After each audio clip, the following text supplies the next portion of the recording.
आपका phone Narzo 75G है right? जी ma'am. Delighted to help you today. जी सर, मैं ये जानना चाहता हूँ कि मेरे S23 FE में क्यों 5G नेटवर्क पर battery drain and heating issue आ रही है। Realme Narzo 70 एंड 70 Pro में battery drain and heating issue है आपके अकॉर्डिंग, बट मेरे बैटरी टेस्ट के अकॉर्डिंग Narzo 70 Pro अपने प्राइस सेगमेंट में सबसे बढ़िया बैकअप देता है। समझ नहीं ना आया कुछ? देखिए 5G यूजर हैं तो आपके लिए ये वीडियो बहुत इंपॉर्टेंट है। ओके, तो बात ऐसी है कि आजकल नियरली हर 5G फोन में नॉर्मल यूज पर ही हीटिंग या काफी जल्दी बैटरी ड्रेन वाला दिक्कत देखने को मिल रहा है, बट ये issue 4G network and wifi uses में सेम नॉर्मल यूज में नहीं देखने को मिलता। सुनने में थोड़ा वियर्ड है ना, बट दोस्तों इसके कई कारण भी हैं। गूगल भी ऑफिशियली कहता है कि आपका फोन अगर जल्दी ड्रेन एंड हीट हो रहा है तो आप 5G नेटवर्क को स्विच करके 4G पर कर दीजिए। पर क्यों भाई?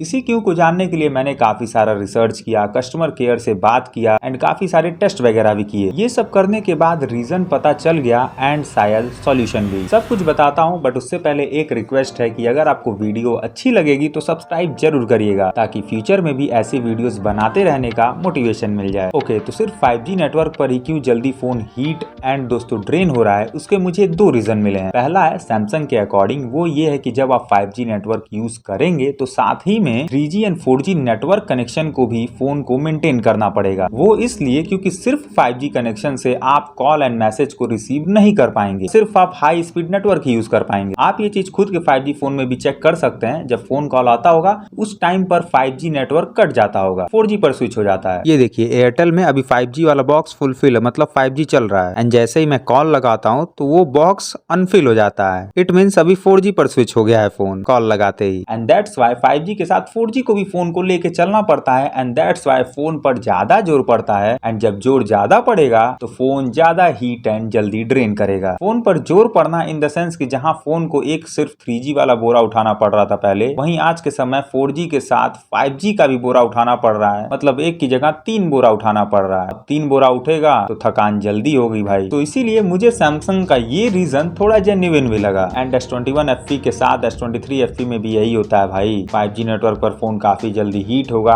ड्रेन होगा, बट जब मैं 4G यूज करूंगा या वाईफाई पे यूज करूंगा फोन को तो एकदम नॉर्मल सब कुछ हो जाएगा, ना हीट होगा ना ज्यादा ड्रेन। वैसे फोन पे जोर पड़ने से कैसे हीट एंड ड्रेन जल्दी होता है वो आप खुद से एक टेस्ट की मदद से समझ सकते हैं। आप अपने फोन का हॉटस्पॉट ऑन करके 5 GHz बैंड फ्रीक्वेंसी सेट करिएगा, एंड देन इस नेटवर्क को आप डेस्कटॉप में कनेक्ट करके हाई स्पीड डाउनलोडिंग वगैरह करिएगा, एंड फिर 10 मिनट बाद आप अपने फोन पर हाथ रखिएगा तो बिना फोन यूज किए ही आपका फोन काफी हीट हो गया होगा एंड बैटरी भी काफी जल्दी ड्रेन हुई होगी। वैसे बहुत से लोग फोन को एज अ राउटर यूज करते हैं, तो जो लोग ऐसा करते हैं उनको इस चीज के बारे में पता होगा। अगर पता है तो कमेंट करके जरूर बताइएगा। खैर वैसे दोस्तों मुझे दूसरा वाला रीजन काफी ज्यादा जेन्युइन लगता है। पहले ये देखिए 4G एंड 5G में इतने सारे डिफरेंसेस होते हैं, एंड उसमें से एक है wavelength. 5G has a shorter wavelength than 4G। ऐसा इसलिए क्योंकि 5G फास्टर स्पीड के लिए हाई फ्रीक्वेंसी स्पेक्ट्रम यूज करता है, जिसे हम मिलीमीटर वेव कहते हैं। 5G नियरली 30 to 300 मेगाहर्ट्ज, तो वहीं 4G सिर्फ 6 GHz की फ्रीक्वेंसी पर चलता है। And if you don't know then आज से आप जान जाइए कि जितना वेवलेंथ कम होगा उतना ही कम वायरलेस रेंज होगा। मतलब 4G अगर 10 मीटर का रेंज देता है तो वहीं 5G सिर्फ 2 मीटर का देगा। आपके घर में अगर वाईफाई है तो आप जानते भी होंगे वाईफाई में 2 कनेक्शन मिलते हैं, 2.5 GHz एंड 5 GHz। 5 GHz वाले में रेंज कम मिलता है एंड 2.5 GHz वाले में ज्यादा। मतलब इतने रेंज में जितनी स्टेबिलिटी हमें 4G के सिर्फ एक टावर से मिलती थी, वहीं 5G के स्टेबिलिटी के लिए उतने ही रेंज में हमें 4 टावर लगाने पड़ेंगे। एंड आप भी जानते हैं कि अभी 5G इंफ्रास्ट्रक्चर डेवलपिंग फेज में है, तो इतने टावर लगे नहीं हैं, and that's why 5G to 4G automatic switch होने वाली दिक्कत आपको आपके फोन में देखने को मिल रही होगी। एंड जब नेटवर्क काफी ज्यादा स्विच होता है 5G टू 4G तो हम उसे अनस्टेबिलिटी का नाम दे देते हैं, एंड उसी अनस्टेबिलिटी एंड स्विचिंग के चलते फोन पर काफी जोर पड़ता है। सो इसीलिए बैटरी ड्रेन एंड हीटिंग वाली दिक्कत सामने निकल कर आती है। एंड वहीं आज के टाइम हमें यही instability 4G and wifi network में नहीं देखने को मिलता। सो इसीलिए 4G एंड वाईफाई कनेक्शन में हमारा फोन नॉर्मल चलता है, क्योंकि फोन पर ज्यादा जोर नहीं पड़ता। तो भाई मेन रीजन है शॉर्टर वेवलेंथ। शॉर्टर वेवलेंथ है तो शॉर्टर वायरलेस रेंज भी मिलता है। यार वैसे ये एक डिसएडवांटेज भी है 5G नेटवर्क का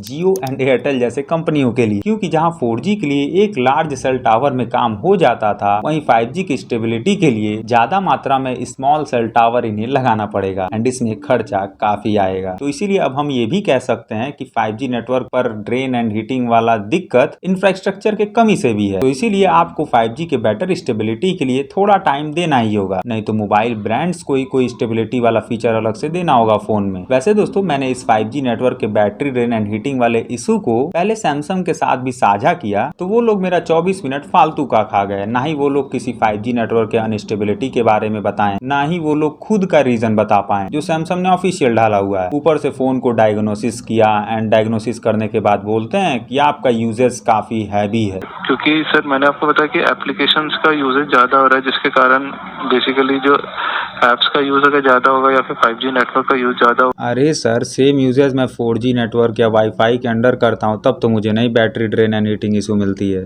एप्स का यूजेज आप लिमिटेड रखें, ज्यादा एप्स अगर आप यूज करेंगे तो करने में कोई इशू नहीं है, बट उस पर आपको ये होगा कि बैटरी फिर ज्यादा यूज होगी। कभी होगा कि सिस्टम स्लो चल रहा है आपके फोन का। अरे कहना क्या चाहते हो?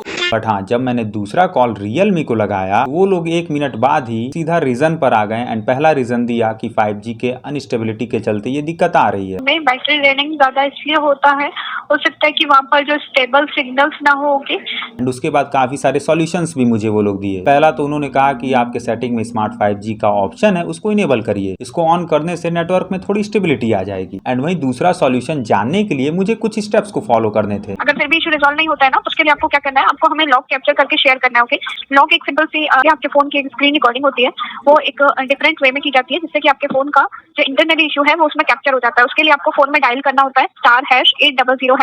वो डायल करने के बाद आपको कुछ इश्यूज के पॉइंट शो हो जाते हैं, जैसे बैटरी ड्रेनिंग का आ जाएगा, सिलेक्ट कर लीजिएगा।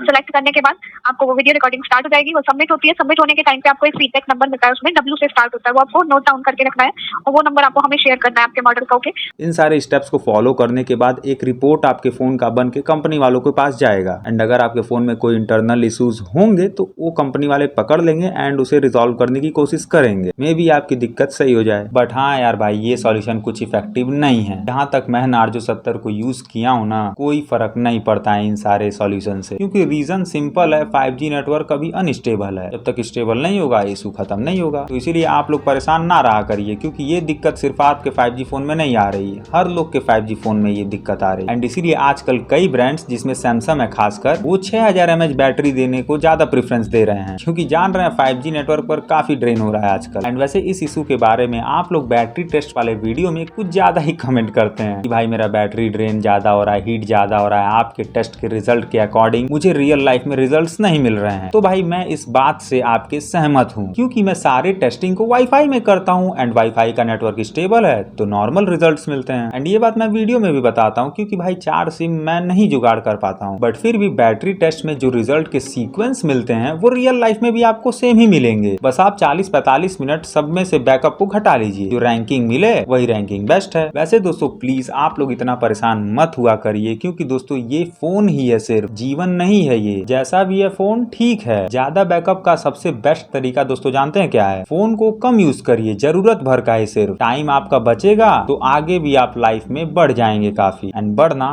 जरूरी भी है। बट वेट, इस मोटिवेशन को सब्सक्राइब करने के बाद ही दिमाग में घुसाइएगा। होप आपको ये वीडियो पसंद आई होगी। कोई डाउट्स हो तो कमेंट करिए एंड ऐसे और वीडियोस के लिए लाइक शेयर सब्सक्राइब। मिलते हैं अगली वीडियो में, ख्याल रखिए। जय हिंद।